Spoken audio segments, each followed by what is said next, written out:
Hello guys! Welcome to Berry's Farm Cabin and Restaurant here at Balotakay, Bansalan, Davao del Sur.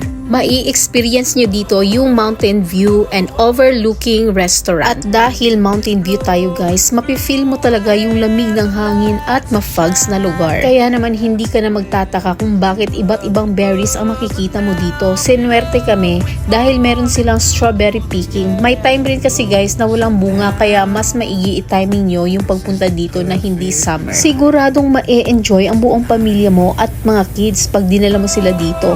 Nawitis namin yung iba't ibang berries na sinabi ko na kanina ha. Isa na dyan yung mulberry, blueberries at hindi ko na matandaan itong isa na to. Basta madami silang berries na tanim. Itong klaseng berries na to guys ha, free lang ito. Pero yung ibang berries na tanim nila may mga bayad na po yun. So pick honestly and gently para naman hindi madamage yung mga tanim. So hanggang doon na lang guys. Thank you for watching.